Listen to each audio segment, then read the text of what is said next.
Since the dawn of American cinema, Hollywood has had a fascination with war. Americans traditionally love to fight. That's why Americans have never lost and will never lose a war.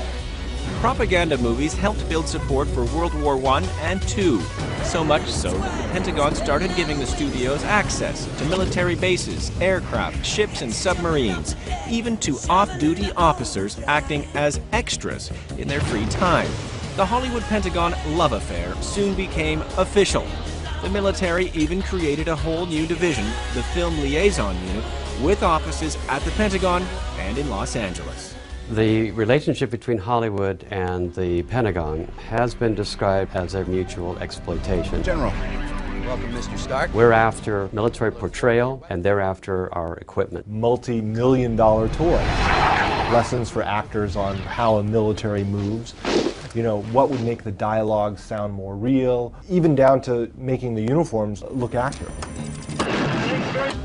Most people these days, they're getting their information on who their army is from what they see on television.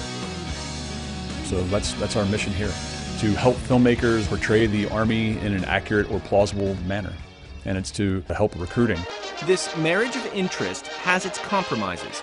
In exchange for support, the Pentagon gets access to scripts and, by contract, can ask for changes. If you're willing to play ball and allow the changes that they want you to make, you get this stuff basically for free. You have to pay for the fuel if there's a jet flying around. We actually have a menu. This type of a helicopter, it costs this many thousands of dollars per hour, and they need to reimburse the taxpayer for that expense. But it's much cheaper to borrow the military's tanks than it would be to, you know, buy your own tank. After the film is completed, the admirals and generals will review it before it's released to the general public, with their thanks to the Pentagon for its cooperation in all the various branches. Phil Strube is really the head of the whole operation.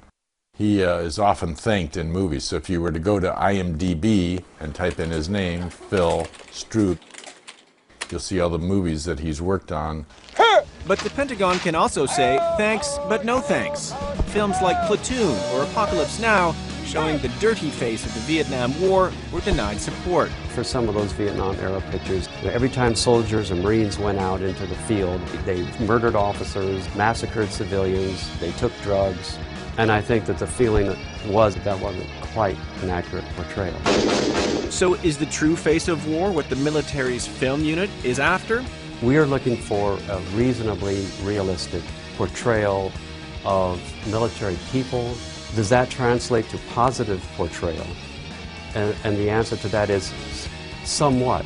After many pictures of veterans coming home damaged by the Vietnam War, Top Gun presented the perfect opportunity to rehabilitate the image of the military on the big screen. It was the most successful film mission accomplished. They shaped that picture top to bottom, made it just the way they want it, and they actually put recruiting booths inside the theaters so that after people saw the movie, they could join up. Recruitment took a huge spike up when that movie came out. And that's when they really realized, boy, this kind of thing really works. It's almost like subliminal advertising. Take a look at that DVD. Filmmakers hoping to get that kind of support now know what the military is looking for. We don't have any preconceived showstoppers. Sacrifice, dedication, loyalty to the unit, those are some of the most important values.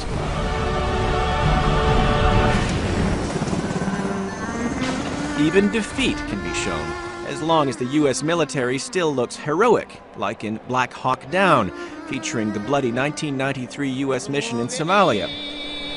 A film that could not have been made without the Pentagon's Black Hawk helicopters. To have a seat at the production table, the relationship has now become even more open, allowing for some creative license. I am Optimus Prime. When you're fighting alien robots, realism's out the window.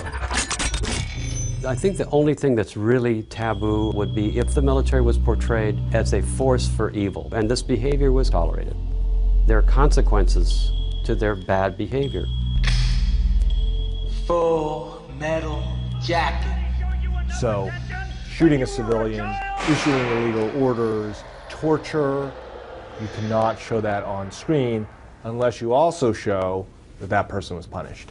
That's all we ask for. Is that really all the Pentagon asks for? I looked at tens of thousands of pages of correspondence between the producers and the military over script changes, and it's really shocking the amount of control that they try to exert. This is what lays out that it has to be, beneficial to recruitment and retention of personnel. Take Wind Talkers, a film about the Navajo Indians, used by the U.S. military as code talkers in World War II because the Japanese couldn't translate their language. The film did get Pentagon support, but only under clear conditions. The Pentagon said, no, we won't show soldiers being ordered to shoot other soldiers, and besides, it never even happened. Well, it did happen. The way they compromised was that they hinted at that in the movie. Under no circumstances can you allow your code talker to fall into enemy hands. The actual order to kill them is never presented on screen. Your mission is to protect the code at all costs. You understand me? So that's how they got around that. In other cases, there was no way around it. 13 Days, a Kevin Costner production about the 1962 missile crisis, shows belligerent generals trying to push President Kennedy to go to war with Cuba. My boys will get those red bastards. The film was denied support, even if Kennedy's taping system proves the story to be true. They don't want to be seen as the ones who would have caused World War III. So the producers had to go to the Philippines and they had to rent jet airplanes of that era that didn't fly anymore, but they just had to drag them around on the tarmac behind tractors and then use computer-generated imaging to make them look like they're flying. Fortunately, they stuck to their guns. It would have been an insult to history.